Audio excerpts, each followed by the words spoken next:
There is, in terms of like what the research shows and everything else, there's opportunity to say left of bang, right? Be preventative in your efforts. And I think that is clearly important. But I think what's like really like fires me up, and somebody said this to me the other day when I told him, like, yeah, I'm working for Team RWB now. This is what we're doing. And he goes, you know what's great about Team RWB is that you guys have never veered from your mission statement and this idea that you're there to enrich veterans' lives through physical activity. That ethos and understanding that, if you get out there and move, whatever that is for you, and if the organization meets veterans where they're at, you guys are willing to do that for them. You don't go into this other space where you're competing against other VSOs for time, money, and effort. You're like, hey, this is what we do. This is our community, and we're going to build it out. Yeah, on the people. I mean, so we had to make some basic logistical decisions first, right? When we're thinking about how to accomplish this. From the very beginning, we said we are not trying to find the 12 fastest possible veterans that we can. We are trying to find the 12. They all need to be very accomplished runners, but we're trying to look for the best 12 teammates, because this thing ultimately, the luster is going to wear off on day 4, and it's just going to turn into like gritty hard work. And we got to have people who are going to be good teammates, who are going to lift each other up when things get tough or when problems arise.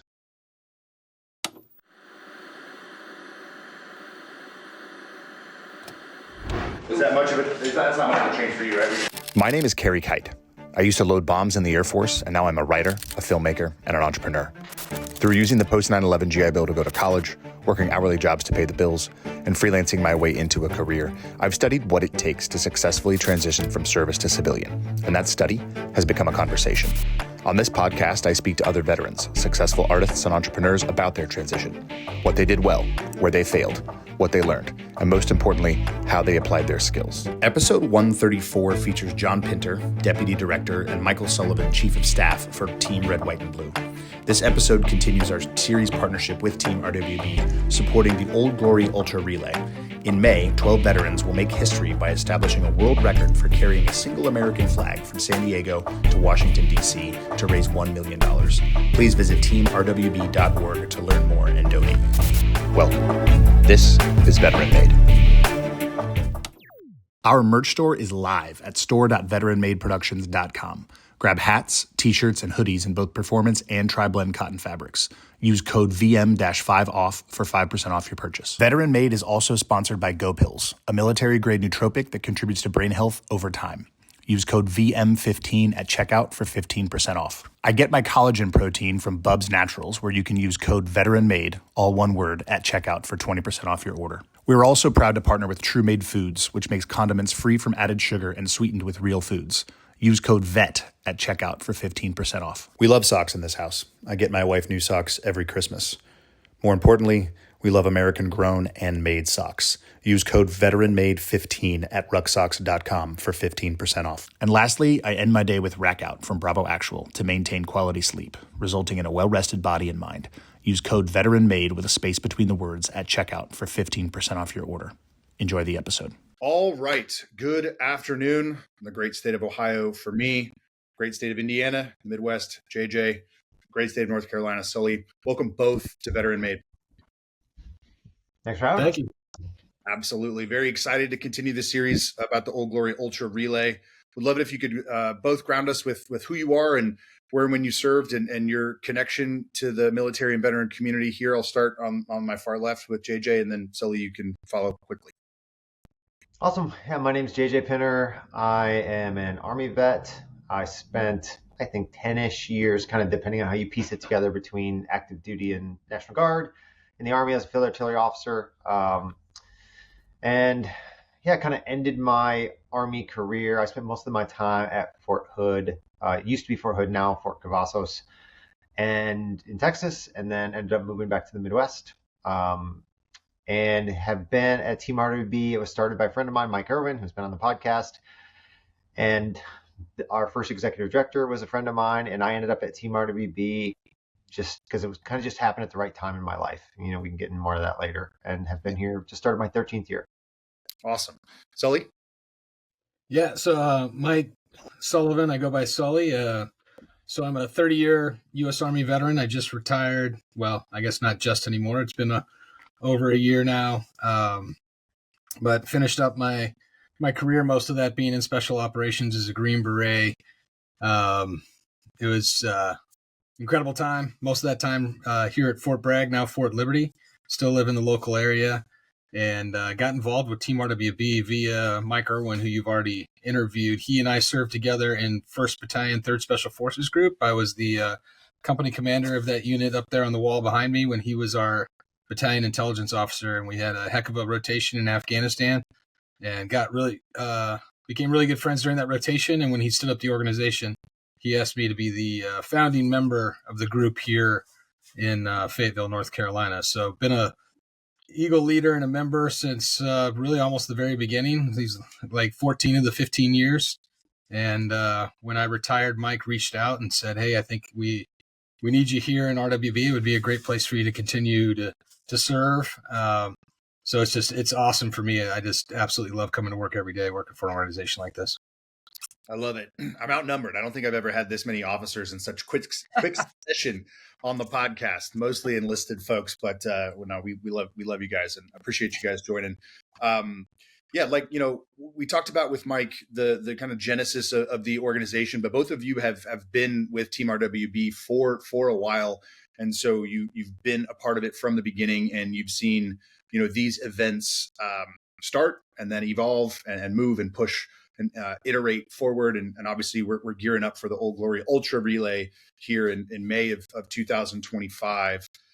So I'd love to go back a little bit to the beginning, kind of focusing on these events from both of your vantage points and your roles within the organization, and obviously the closeness that you had with Mike.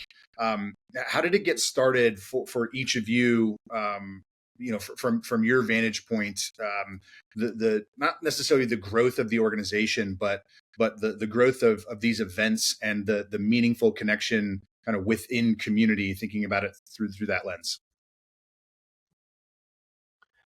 Are you speaking about these larger events like the Old Glory Relay or some of that, or because the Team RWB hosts lots of kind of local inclusive events that happen at the same time, and they kind of are delivered a little bit differently. Which one? I mean, I'm curious about both, right? Like because the organization does work at a community and local level and at a regional level and then at a national level. Yeah. These events, these larger events, obviously started very early in the organization, and we're moving towards this big one that we're doing this year. But yeah, I mean, events at large and kind of how that feeds community for the organization, would love to hear a little bit about that. Yeah, maybe what if I can kind of give you the story of these larger events, and then maybe Sully can talk about the local events, because kind of his perspective, he's got a lot of perspective kind of on the building a chapter from the ground floor. Great. I think maybe I'll use the Old Glory Relay as kind of the medium to kind of tell the story of other events. Perfect. The Old Glory Relay is an event where it started in 2014, which is when we did the first one. And those of us at the organization, I remember very specifically at the end of 2013, early 2014 was the first time that we started hearing a little bit of this kind of like broken veteran narrative emerging, right? This whole like victimization of veterans. And we hadn't heard it before, and it was new. And those of us who were at the organization at the time, especially who worked here, were like, we don't really like that or agree with it or think it's healthy. And we're kind of a deeds, not words organization. So we wanted to do something kind of in response to it. And Mike Irwin had this idea of running a flag across the country. And he had this idea we were going to start, our members would do it. It would be a way to kind of stitch the organization together. And he wanted to start in San Francisco on 9/11 and end in Washington, D.C. on Veterans Day. So roughly 60 days. And it was like, hey, we want to show kind of the country that veterans are not these kind of broken victims. They are capable of great things. So let's do this thing. So we essentially took a map of the United States. We looked at where all our chapters were, and we kind of drew a dotted line and connect as many chapters as we could. We said, you know what, we're going to do this thing. And we did it in the first year, and it was ugly and it was painful, but we got it done. Like the flag moved on foot I think it was 2,600 miles, something like that, in about 60 days. And it was just, we wanted to get as many people involved as possible. And it was an incredible event. And we And we ended up doing that thing, the Old Glory Relay, 8 more times over the course of the next 10 years, and different permutations of it. But it was awesome, and I love the Old Glory Relay. Well, but to everything, there's a season, right? And it was time to kind of retire that and move on to the next thing. And we didn't really know what exactly it was going to be, but Mike had this idea to put together a team of veterans to try to set a record for the fastest run across the country while carrying an American flag. No one had done that before. And we all thought it was awesome, but I think we were all a little hesitant about it because it's just a little different in the sense, and I'm like reticent in using this word now because it like takes on a weird meaning, but it's not very inclusive in the sense that like not a lot of people can do that. Whereas most of our events, we want lots of people to be involved. But, a small team of veterans is a small team of veterans. It's a lot of effort. And we can talk more about this if you want to, but there's a guy named Paul Johnson, who's a Navy officer who tried to set a record for the fastest transcontinental run by himself this last year. And he was able to really engage community as he went in a way that showed us like how powerful this was. So we decided that we were going to do the Old Glory Ultra Relay, which we'll talk about in a second here. But again, I think to suck it back up at a high level, these are like larger events that are kind of delivered by the Team RWB staff. And it's kind of one of the ways that people can participate. And these are things that take more time and planning and resources. But this is kind of one of the big modes in which veterans can participate. Yeah, Mike and I talked quite a bit about the scrappiness of that first one and the scrappiness along the way, right? And building towards what it is that we're going to accomplish this year, right? And the necessity of that, whether it's a startup or whether it's a nonprofit or whether it's a nonprofit startup, right? Like, we're all entrepreneurs and we're all creative in some sense. You have to start somewhere and you have to build towards it. And I can't remember off the top of my head when he had the dream, right? The actual dream of doing this one. But knowing that you got to start somewhere and you got to do it as scrappily as you can, and you'll learn and iterate along the way. So as JJ, as you were a part of the organization and seeing that first scrappy one and working through that iteration as a staff member, from your vantage point, like what is the actual grounded value in approaching these kinds of things that way? Yeah, and that's a prettier way to put it than what it really was. Like it was just really like kind of sheer will and determination that made it happen. It was scrappy. It was challenging. And I actually there's a couple people I just want to acknowledge as we're talking about this that had huge parts of this. There's a guy named Dave James. There's a board member at the time named Joanna Graham, a couple Team RWB employees, Andrew Hutchinson and Brendan Mullaney, Zach Armstrong. These are people who worked for us at the time. This thing came together so quickly the first year that there were huge sections that we didn't have people to be involved in, places where we didn't have staff members, didn't have chapters. And so these are all staff members of Team RWB who just filled in. And it was like, oh, we got to go 60 miles today. I guess we're just going to take turns running 2 miles each until we get the flag there. But like, we are not putting it in the van. Like, it is going to go on foot the whole way. And so there were some times it was just like, you just got to make it happen, right? And there's this, like, I don't know if you're a Rocky fan, but there's a scene in Rocky Balboa where he's like talking to his trainer and he's going to get back in and just kind of said like, you're not strong, you're not fast, all these things anymore, but you're going to be successful with blunt force trauma. Yeah. And that's kind of how I feel like that first one. It was just like blunt force trauma. It's like, we are not going to accept that this isn't going to happen, but we're going to do it. Yeah, and that gets at building the community at the chapter level, Sully, right? Because it's very easy for veterans to get out of the military and say, I need community. I want to be a part of community. What's out there for me to just be a part of? Well, we actually have to build it, right? And we have to keep building it, and we have to put in our own effort. Yes, there's nonprofits like Team RWB and others that can help provide these things, but it takes effort for the individual veteran and the veterans' families to make that move to get involved and help build it. So at the chapter level, like, what does that look like, tactically or granularly? Yeah, I think the theme just, it carried on and it permeated kind of the establishment of the chapters and just everything from the very start. I mean, Mike and I would joke about it today, and he probably talked about it, but he picked up the phone, after he had this idea, called me. I'm here working at the Special Operations Schoolhouse as the operations officer. And he's like, hey, I don't know what you got going on, but you're going to be a part of this and it's going to be big. It's a movement. And I'm like, well, what is it? And he's like, we're not even sure yet, but it's going to be great.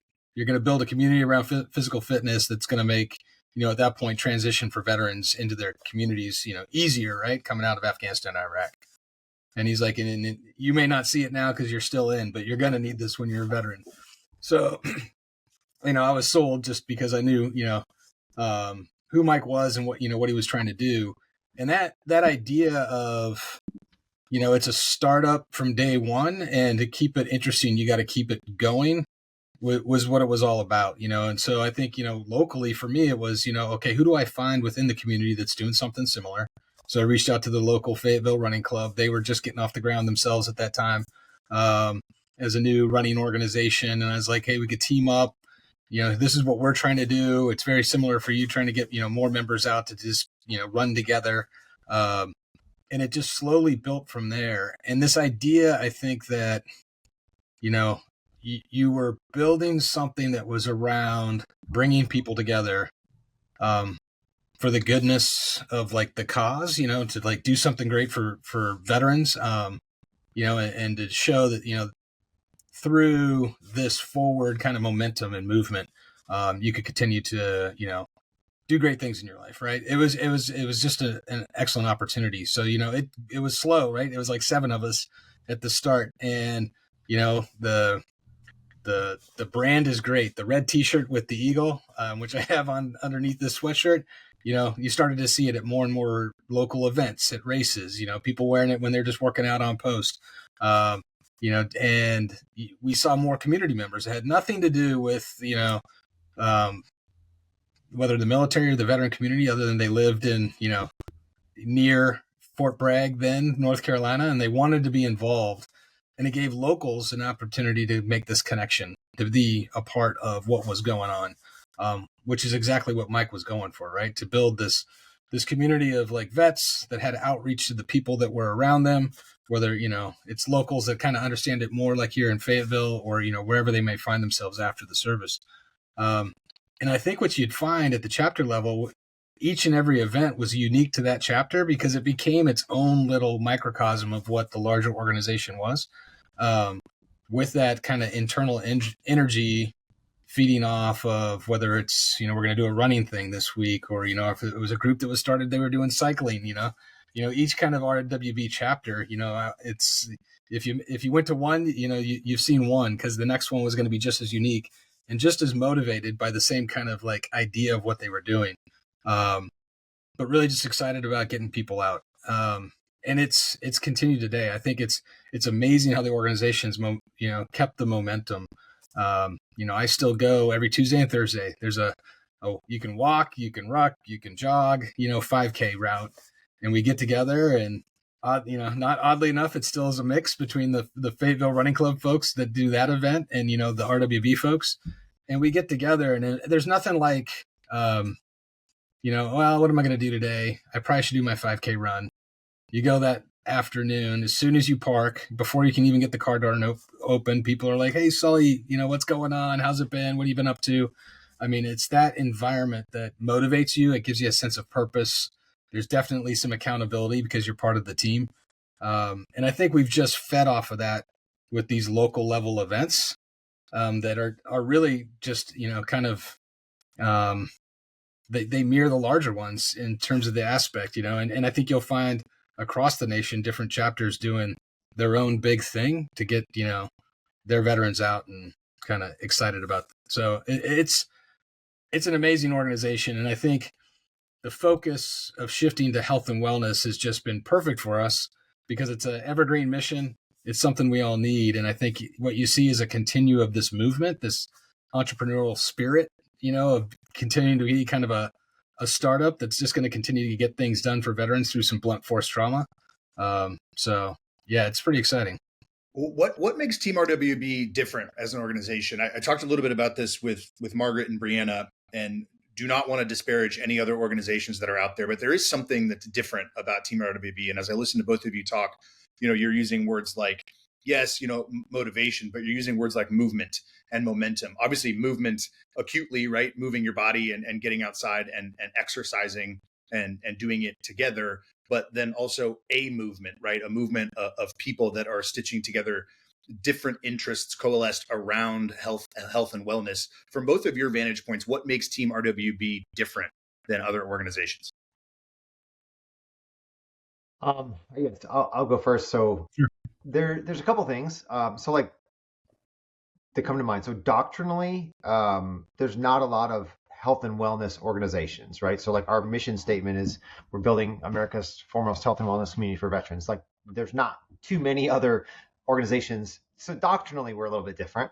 And then I think along your lines, that's not really what you're talking about. I think what you're talking about is the DNA of the organization. And I think that's a couple of things. Like we've been a community-based organization, like volunteers and community-based since the beginning. Our model has always had a very small staff, volunteers who run the organization. So that makes it feel a little bit different. The fact that we're like a virtual organization, we don't have lots of brick and mortar locations. We don't have like a, the gilded headquarters or whatever. We don't have that. And then I think, just like there's some other things that make it a little different. And I think the last one I would call out, there's lots, but the last one I would call out is our focus has always been preventative in nature, right? We are an organization that wants to be like an upstream solution. And to do that, we're not trying to have to kind of deliver acute care after something bad has gone wrong. We're trying to be an organization that is keeping bad things from going wrong. And like you just have to think about things differently in that way if you're going to be a left side of the equation organization. So those are some of the ones that come to mind that makes us different, both kind of like, kind of doctrinally from a culture perspective and then kind of a beliefs perspective. I mean, I think that doctrine is important. It is part of what I was getting at by asking the question, because on the entrepreneurial side, right? Like not on the consumer side of this. If you're going to start something, yes, you're probably going to have competitors in the marketplace, but you really should be starting something that is very specific and very different than what is out there, and linking that to what you're talking about being on the left side of that equation. That's something that our community desperately needs. We do need the acute care, not to be dismissive of folks who do need acute care in any given situation. Neither of you are doing that. I'm not doing that either. But in order to not take away from the services that those folks need, we need to empower the entire community foundationally from the ground up to integrate and reintegrate and contribute to both ourselves and each other through it helps to have a specific organization in which to do that through, right? Yeah. Just to be super clear, like 100%, there's organizations that do great kind of acute care when there's negative outcomes that happen. Right? Kind of our thought is that like I don't think anybody wants to be doing that forever, right? Like we want to take care of the people who need those help and then gradually change the scenario so that help is not needed in the same way, right? Right. Yeah.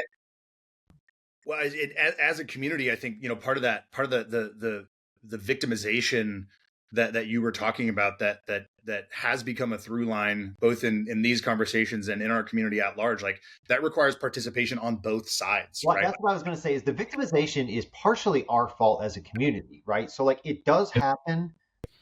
It does happen in the kind of the public ether. However, like it's also good for fundraising. And there are organizations inside our community that have kind of shamelessly done this. And I think it's been really harmful because there's this self-fulfilling prophecy, I think, that happens when you just like say this stuff over and over and over again. All of a sudden people start to believe it, right? So like we also have to look ourselves in a mirror in a community and say like we're part of the problem here. Yeah. And if there's something that we should be good at, it's having difficult conversations like that, right? We've all had those difficult conversations, whether it's downrange or in a training scenario. Like those are the I talk a lot about on the podcast, the skills and experiences that we gained in service that prepare us for life and work as a civilian. But that's a really, really big one. We are really equipped and should be equipped to have those conversations, not just with other people, but with ourselves and each other too. Yeah. No, absolutely.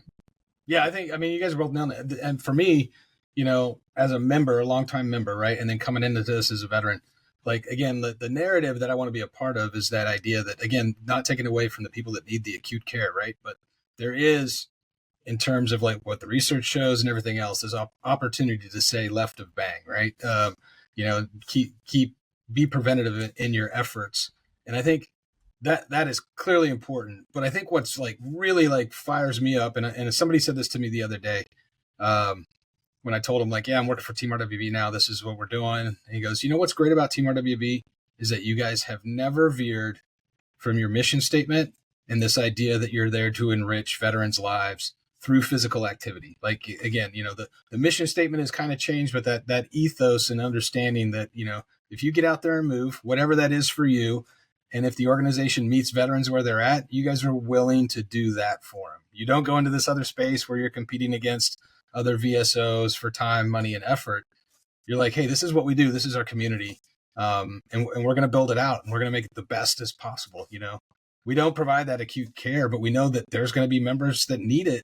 And I would argue if they're coming every Tuesday, Thursday to a run and they show up on a Thursday, there's going to be 3 people that are going to know before that person has to say anything that, hey, you probably need a little bit more than what you're getting right here at Team RWB, and then we work through, alliance members and the like to hub and spoke that out so you can go get that acute care and then come back and get back to enriching your life and having the better day be ahead of you than, the good old days that you want to talk about. Not that they weren't great. We all enjoyed our time in the service, but I mean, there's so much more, out there for you that you actually deserve because you fought for it, to enjoy. And it shouldn't be because you're living a narrative that's been pushed, So I think that's the other thing that's great for me. Again, the fact that RWB, I was just a member, but you see this victimization narrative start to come in, and they're like, you know what we're going to do about this? We're going to be very active and do something. We're not going to, stand up and like on our soapbox. We're going to get a whole bunch of veterans together and show America. No, they're not all broken, and they're out there moving a flag, 3,000 miles. So I think it's that kind of like energy that I think really kind of feeds the organization. And I think in the community, I think a lot of people respect us for it, whether it's the veteran community, the people that understand what we do, as Americans, or even in the other veteran space. They're like, Team RWB, they know their mission and they execute it every day. It's pretty impressive, so it's great to be a part of something like that. Yeah, it draws people in, right? It's what drew us in to support this event and to tell this story, in film format. Like the two things that Dre and I said, as we had our initial meetings to come on board and work on this together is like, if we're going to tell a story, we need stakes, right? And the two big things along the lines of stakes for us that stood out are one, there's a mindset, however self-inflicted and however externally inflicted, that veterans are victims of their circumstances, victims of their service, victims of their own choices. We need to combat that. And that the stakes couldn't be higher as we just ended 20 plus years of sustained combat in ways that our the people who came before us just didn't sustain. So we have to fight that messaging. And then two, for this particular event, it's different than all of the other ones. We don't actually know if this team is going to accomplish that mission, right? And we all say that we are going to. They're 100% going to. Trauma. We don't know how long it's going to take. I'll give you that. We don't know how long it's going to take. It's 100% happening. It's going to happen. I love it. So I want to dive into that. As we've iterated from the past relay events, and we've gotten to where we are right now. Walk us through the approach. Walk us through the vision. Walk us through why we're trying to accomplish this specific thing and why we're trying to do it right now. So I think I'll kind of dovetail off the Paul Johnson story. So Paul Johnson is a Navy officer. We had this idea and we kind of shelved it. We all thought it was cool, but just didn't really think it was the right time. Paul Johnson attempted to set the record for the fastest transcon run, and we kind of supported him and kind of worked with him on that effort. And I think that turned out, he's a young guy, he's social media savvy, and he really was able to like build momentum and a movement around him as he ran across the country. And like I always said, like I wasn't there, but Sully was, and he kind of tell the story. But from the pictures, like he ended in Manhattan, and it was just like Forrest Gump, where like people were just coming out of the woodwork to run with him. And I think after we saw that, we were like, okay, the time feels right to do this. Like the country kind of wants it. Like it's just the right time to do it. So we decided to dust this thing off and do it. And then so okay, it's great. We're gonna run this event. We're gonna put together a team of veterans run across the country. This is a massively complicated logistical effort. So then we had to start thinking through like, what does this actually look like? We had to have the internal kind of fight about, hey, can we pull this up like can we pull this off in 11 months, or should we really give ourselves like 2 years and do it in 2026? And in true kind of RWB form, we're like, now we're doing it next year. Right. And so, Trauma. right. So yeah, blunt force trauma. So we're going to make it happen. And I can go into a lot of the details about it, but at a high level, we have a team of 12 veterans, and we are going to run 24 hours a day, 7 days a week, rain or shine, a single American flag, 3,000 miles across the country. And what makes this so complicated is it never stops. So like it's a really complicated logistical effort, but we are treating it like a military operation because that's what it feels like. It feels like we're all going on a little mini deployment is what it feels like to me right now, and we're doing the workup for it. But that's the high level kind of what this is, and we could talk in more detail about it. But I think in terms of like messaging and like why now though, why not 2026? Give yourselves that extra year to really like dial this thing in. One, it's in the nature of RWB, we say we're going to do something, so we go for it, and that usually has turned out to epic success, and like great things have happened. And again, we're not joking. Like it's going to happen, and we'll finish. Now, whether we hit that 17, 18 day mark, we'll see, right? It's going to happen. The plan is not going to survive first contact. But in terms of that messaging, I think like there's no better time. One, like for Team RWB, it's our 15th year anniversary, right? So there's this moving in, and I'm wearing, we came up with the idea like, hey, is there a word that captures where we've been and where we're going and where we want to be, not 15, but 50 years from now? And we're like, it's all about our legacy. So we were leaning into that. The old OGR, it's a great event, and it involved a lot of the members. As JJ mentioned, it maybe have lost a little bit of its luster, and we thought, okay, well, maybe we can go a little bit bigger. There is this idea that, do these 12 veterans represent who even I could be, in Team RWB? Probably not. Running with a flag at a 7:30 pace those days are behind me. But I do believe that I'm part of a community that could pull off something like this. And aspirationally, I would love to be one of the runners as a part of a team, as a veteran. So having them represent us, I think, is just another part of this message, that you have this group of folks that, have come from different parts of the services, different ranks, different experiences, both in and out of combat. Some are wounded, warriors. And it's just, I think it provided us this opportunity this year to really kind of continue to catch fire as an organization and kind of move the movement forward. So, we decided, I think, that's one of the reasons, like, JJ and I, as like this, the planners of it, after Mike has the big idea, we're like, okay, we see where this can go. We can see what it can represent as for Team RWB, and the timing couldn't be better. I mean, health and wellness is a big topic for America right now. Holistic health and wellness, and how you get after it and what you do. And I think there's an opportunity as veterans that we could pick up the, flag literally and be the spearhead for the nation of like, hey, let's get ourselves off the couches and back to being what we need to do in terms of preventive health and wellness care for ourselves. And I think this represents that unlike anything else we could pull off. It's pretty exciting. Okay, that's what I was going to say. The thing about the health and wellness piece that's interesting is now, I mean, we're just on the, we got the Make America Healthy Again thing going on right now. Like it's, when Team RWB started, and really like this was Mike Irwin's kind of gut feeling, like his ability to look over hilltops. And he said, like, I feel better when I'm running, right? And there's something to this, and we're going to make an organization that's built around this.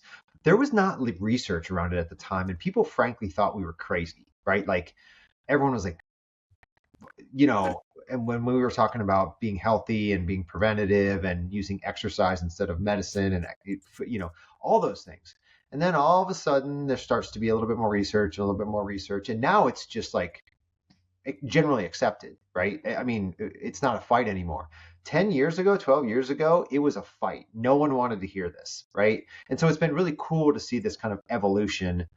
And now, people are kind of saying the things that I feel like we've been saying for, a decade and a half. And that is really cool, because I think there's like this awakening that's happening in the country. And if you look, like, there's plenty of times that veterans have kind of taken positions of leadership on societal issues. And I hope that that's kind of what we're seeing here, is that like veterans are kind of leading the way in this larger societal issue around like healthiness and obesity, right? Which is a challenge.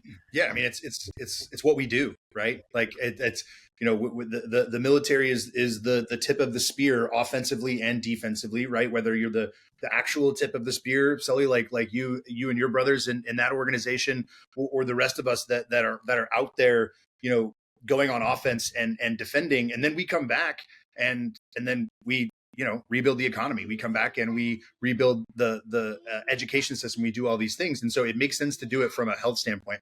1 second, Ben. Shut the door, please. Please. And so it makes sense that that's staying in. She always stays in. She's got these little cameos. I'm gonna cut a sizzle one of these days of all her appearances. She got in trouble one night because I'd like put her to bed and I was recording an episode at night, and she's like one wall over here, and I was finishing up an interview with this guy. He's an author, and I was like, oh man, the interview's wrapping up. I'm about to hit the 1 hour mark.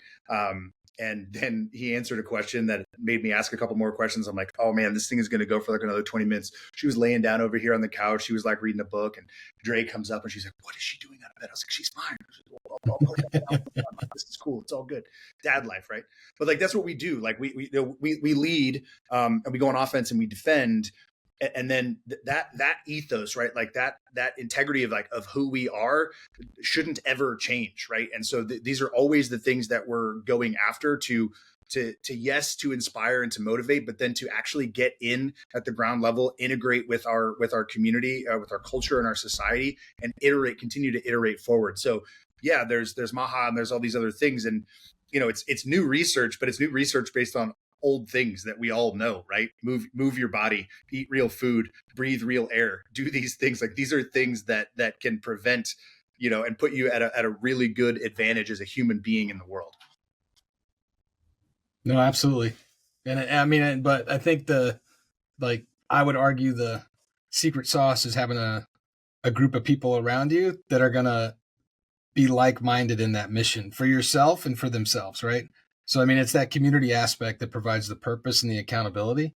Yeah. Because if it was easy, we all wouldn't have quit our New Year's resolutions a week ago. Right. So I think the idea, which is genius, that, Mike had in terms of building this around that idea that it does take a community to help you move forward. You're not going to do it on your own, and it's a team. I think that's the key part of this element. And I think that's another reason why we're doing it with 12 veterans as a team to pull off, setting this record in an epic fashion, because it just shows that, it's not just going to be about the runners. It's not just about the crew chiefs, and, it's not about JJ and I planning this thing. It's literally the, 30 to 40 people that are going to all have to come together to make it happen, which it is going to happen. It is. Yeah. And that's the microcosmic nature of this, I think is really cool. I think JJ, you mentioned that this is, technically less inclusive because there's less runners that are accomplishing this task, but there is a larger team, right? There's a support team that's a part of this.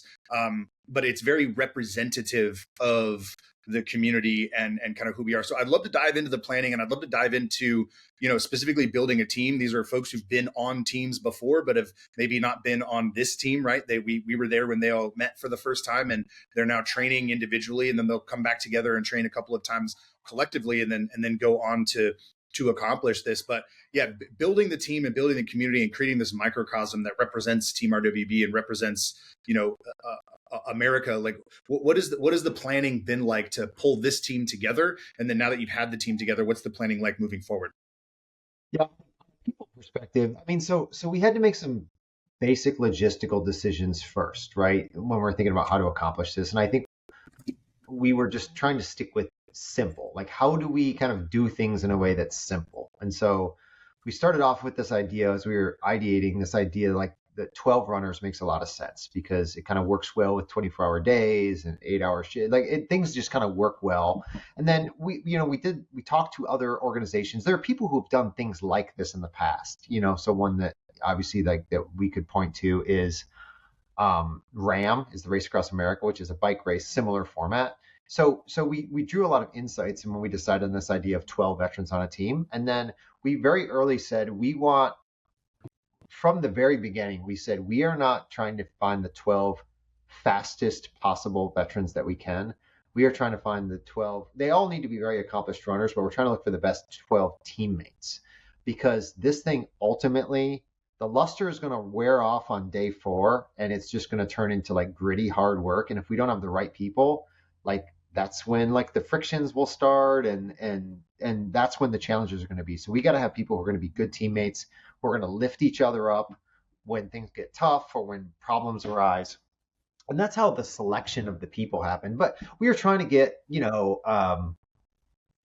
we're recording this a couple days after the inauguration, and so like some of these terms are a little, but we're trying to be like inclusive of and show some diversity in the veteran population. And so for us, that means like different branches of service, like officer versus enlisted. We were looking for people who had different types of jobs, like traditional kind of standard force, special operations, we were trying to look at it that way, because we want this group of runners to represent the veteran population to the best extent that we can. And we did, I think, the best job that we could. So we're excited about that. Yeah, you put a hell of a team together. Obviously, I had the privilege of being there when they all met each other for the first time, and bunked with some of the guys, which I talked about on the last couple of episodes. It was particularly cool to see some of these SF guys, these Rangers, talking to sub officers and talking to other people about, oh man, wait, where did you go? Wait, what did you do? Wait, what you did? And the guys, oh well, you did this. Like, yeah, but I'm interested in that, And then that quickly went away and started talking about running and started talking about family, right? Started talking about training and started talking about interests outside of all of that. So that idea of this like being representative of the veteran population rings very, very true on paper, yes, but then through the experience that I've had, that I'm obviously very excited to share with everyone as we move forward through the process. Like we're not a monolith. Like we're not victims, and we're not a monolith. There's a bunch of different people that have served and that do serve and that contribute to that mission, and then want to separate, retire, reintegrate, and contribute to the mission moving forward.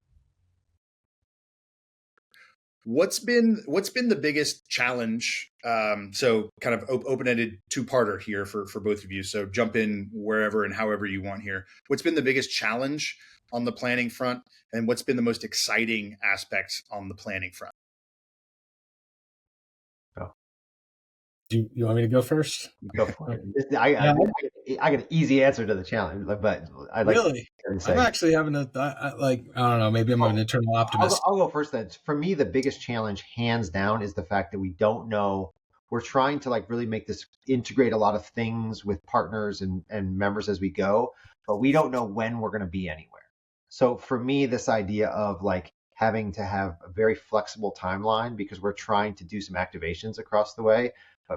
But it's like we can kind of give people a 2-day window, but we don't know when we're going to be coming through. So to me, that has made things really challenging, in that like the route is fixed, but the timeline is flexible, and we don't really know what it's going to be like, because no one's ever tried to do this before. So that's been the biggest challenge, is the idea of like uncertainty on when we're going to be places, Then you had a couple knuckleheads jump in and say, hey, so let's embed and shoot a film about it too. Like that'll make it easier for you. I think, we might have been those knuckleheads. No, I don't know, because I kind of see things a little bit different. I understand, like we're a veteran nonprofit, right? So getting sponsors to help us, do this thing, because we're the money we make goes towards our membership. So we want to make sure that we meet the needs of those folks, and they kind of see their return on investment. But at the same time, I actually, because I came up with the idea, well, that they don't like the flag comes and goes, like you're not even going to get to see that. So this idea of like showing them behind the scenes and setting up an operations center with a tent, and like bringing in kind of, maybe there's some off, shift runners that can talk to folks. But I think after we do that the first time, like I think people are going to be like, wow, that's actually a lot cooler than watching the flag go by really fast. So I'm not as worried about that challenge, because I think we're going to pull it off. But for me, the thing that scares me, that keeps me up, is like, again, in terms of, I know we're going to make it, but in terms of, okay, we're creating these parameters because we want this to be a record that, is hard to replicate. It's something we can own, and we have a plan in the future to, call out the services and tell them to put together teams in 26 and race against the veterans, and then maybe call everybody out in 27. And if you're a bunch of dirtbag runners, get your 12-person team together. It needs to be mixed, and these are the parameters. You carry a flag and you go from here to here. I worry that we made it too hard on ourselves, and we're going to find out that, we get 3 sprained ankles and this thing starts to get a lot slower and takes a lot longer. So, but I think either way, as we said, we're going to get there. I'm just I'm super excited about the whole thing in terms of seeing, as I talked of, whether it's friends and family, the sponsors that are involved, folks like you, when you start to explain to people what we're going to put together and the fact that it's veterans that are doing this, it just seeing people light up about it, and they're like, this is insane. You guys are doing what? And they're like, well, what's that take? 60 days, 50 days. Didn't you guys do this before? And that's about what it takes. And we're like, no, we're going to do it 17, 18 days. And then they ask about the pace. And then they ask about well, how are you even pulling that off with the vehicles? And man, this is like a military operation. I mean, it truly excites me just to be able to share that story. And I think it just continues to catch fire. So that's the thing that I think is most exciting for me about this entire thing, and obviously then you don't want to slow it down because, does that put the fire out? So I guess that'd be the thing that, in terms of the challenge, making sure that you think as much as possible to buy down that risk in terms of how we're executing it. JJ, what's the most exciting thing about this aspect of the process so far for you? So I love the original Old Glory Relay. I've said this many times. You get a chance to see America in a way that you're not going 5 miles an hour all day long through small towns, off the beaten path. You get a chance to see the country in a way that that you just think the average person is never going to get to see. And every year I come away from that exhausted, but also with my batteries just absolutely recharged, right? If you ever need something to make you feel good about being an American, go spend a few days traveling, in the middle of nowhere through small town America, running with a flag. It'll make you feel good about your service. It'll make you feel good about your country. All of the kind of divisiveness that you see on TV, you'll realize that that's on TV, and that's not the reality of what's happening here. So getting a chance to experience that 10x, is something that I'm really excited about personally, and I'm excited about the team. I'm excited about I feel like it's been a while since I've had a big kind of team challenge like this, and I'm excited about attacking it as a team. And so yeah, I'm just excited about kind of all of those things. Yeah, we don't often get those things anymore, right? We might get them professionally, right? Depending on what kind of setting you work in, what kind of project it is that you're working on. You get that. I'm lucky in my line of work. Every production, right, feels like a little mini deployment, and I'm able to scratch that itch more often than most. So I'm very blessed in that way. But that is one of the most exciting things for us, is that this is a unique challenge for us as storytellers, because it's like you said, JJ, it's that thing that I get, several times a year, but it's 10x. And we've been planning, right? And then we're going to be there, and we're going to be shooting, and we're going to be participating. We're going to be telling the story. And then we're going to, get that thing through post-production and distribute it for everybody to see. And so it's this very prolonged version of something that I don't personally get as often as I used to when I went on deployment. And so again, back to that microcosmic nature of this for all of us that are involved in whatever capacity we're involved in. The challenge is the reward. Yeah, I think so Sully's not this removed from that, so maybe it feels different for him than it is for me. But leading a team of people to do something, it's one thing to lead a team of people to deliver a product or something like that, and that's very fulfilling. Yep. But doing something like this, leading a team of people to do something like this that feels really, really meaningful to me, is exciting, because I haven't had a chance to do something like that in a while, right? So I'm personally excited about that. Yeah, I love it. And, one of the other things that Mike and I talked about, and Margaret and Brianna and I talked about is while this event is going on, the rest of the work that you do day to day, month to month, year over year doesn't stop. Right. And so like, this isn't, hey, pause everything else, all hands on deck.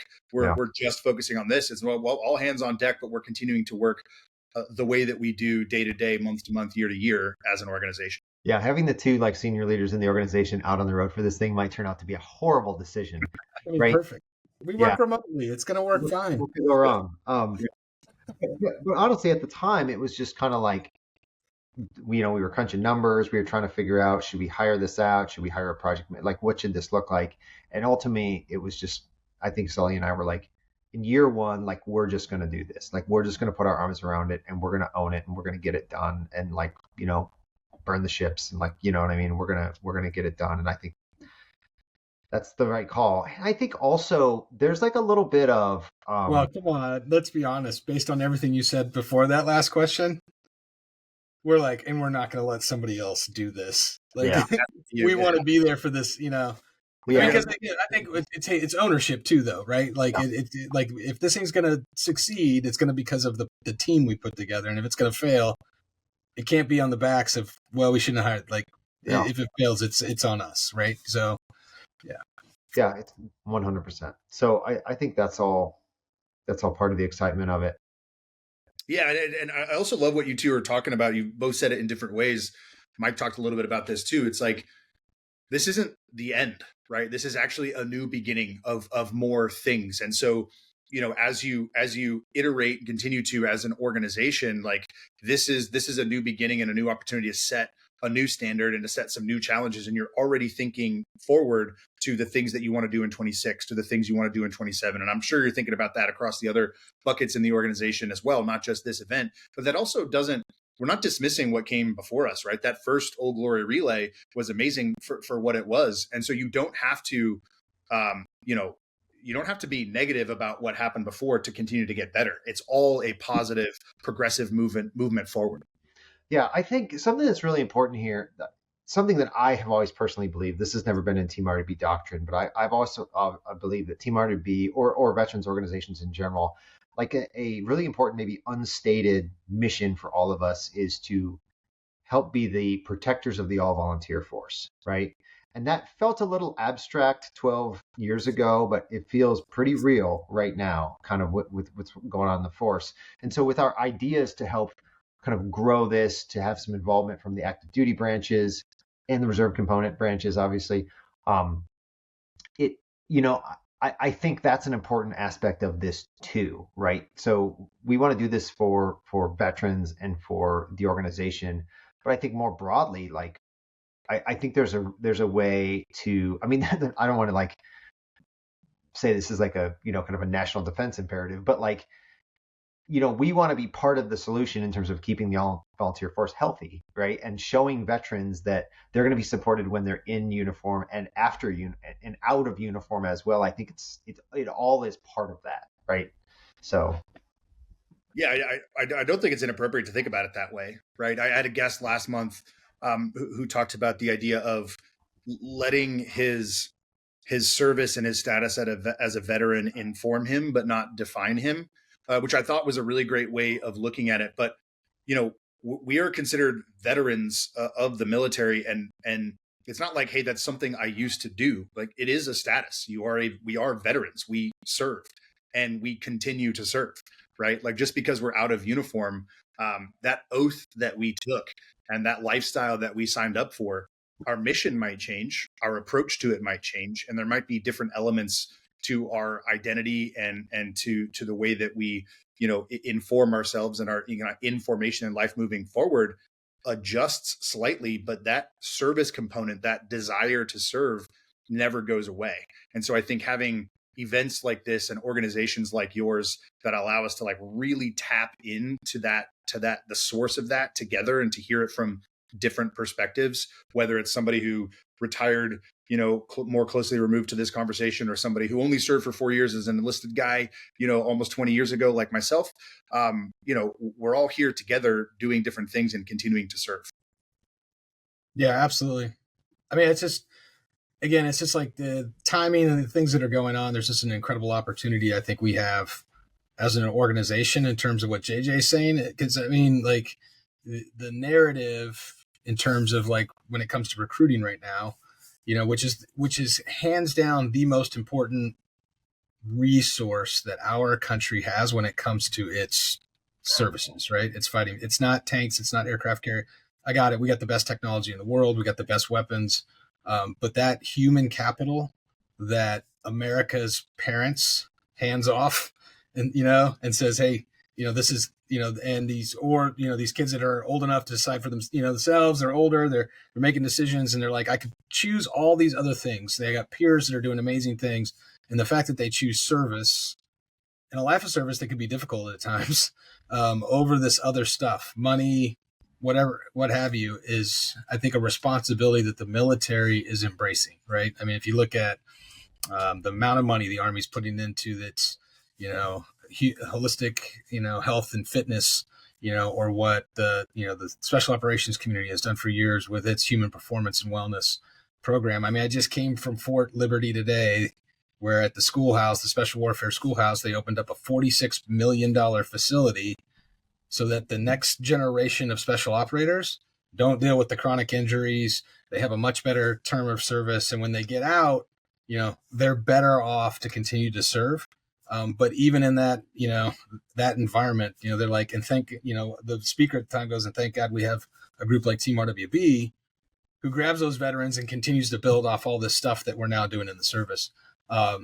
And I think it's an awesome opportunity to highlight that, whether it's with the Old Glory Relay or the other events. I mean, I think this is actually going to, we're already seeing it, that local chapters are talking about, well, this is awesome. Maybe we should do something similar in our state, and we get a group of veterans and we just run across the state of Colorado as fast as we can.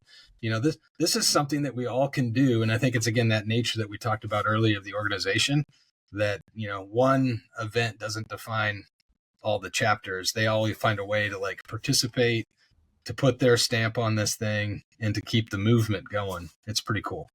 Yeah, that's right. I want to respect both of your time and wrap things up here. We'll put a link to the website in the show notes and link that out and collaborate with Team RWB's social channels on social to get the word out here. Where can folks find each of you on social or wherever you are if you'd like to drive some traffic?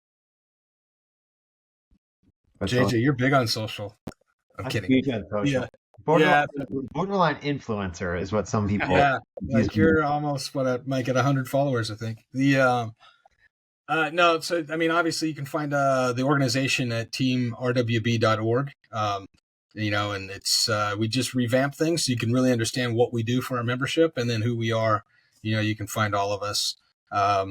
Occasionally I'll jump on Instagram, and do a post each day, but it's pretty easy. It's Sully, _ RWB is where you can find me. But again, I would follow Team RWB on Instagram as our primary platform for social media, that you can really see what we're doing, see the outreach that we have, and just the folks that make up this team. But I don't know if you want to plug anything, JJ.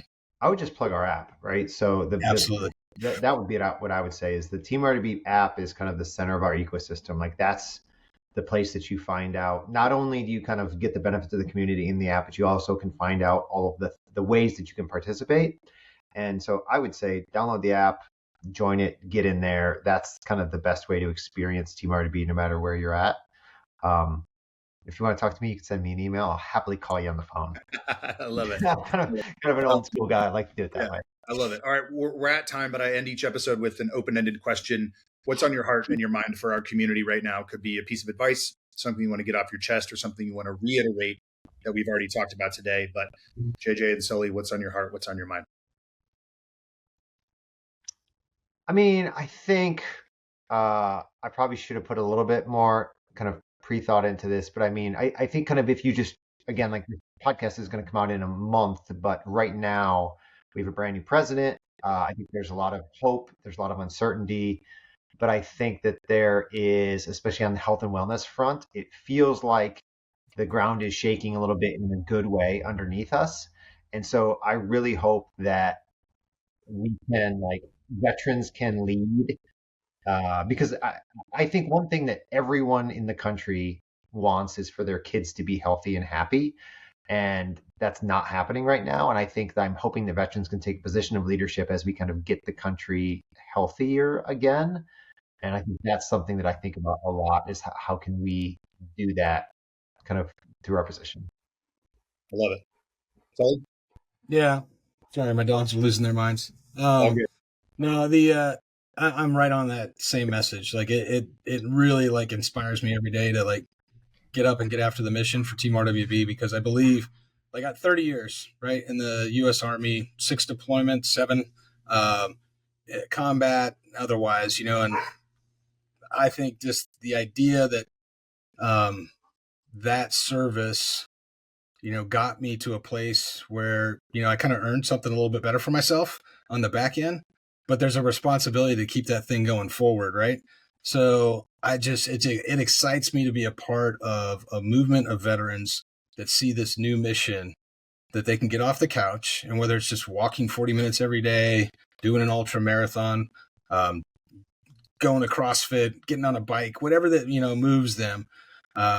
They start to learn about how sleep, nutrition, all those things that you hit on earlier are what's impacting their life. And they just serve as an example for this nation that they're going to defeat the kind of the enemies within that are kind of just keeping, driving up, teenage obesity. We got diabetes, levels off the charts, these chronic diseases that we could stay ahead of. I mean, I really am excited about kind of standing up and getting a group of veterans together and going, hey, I got a new mission for you. And we're going to defeat the things that are going to keep us from being happy and healthy, which is what we fought for, during the GWAT, or if you're an older veteran, a Desert Storm, Vietnam, anything that time that you went to serve, or if you just served for 4 years, got out, and you didn't even have to fight for it, you did something because you were serving your nation and doing something to move that ball forward. And I think it's just awesome that we now have an opportunity to just represent, be out there in front with the flag and telling everyone to follow us. We're going to be happier and healthier, and every day is going to be better. Heck yeah. Great words. JJ, Sully, appreciate your time. Appreciate your energy. Appreciate your work. See you fellas on the road. See you on the road. See you. Thanks, Gary.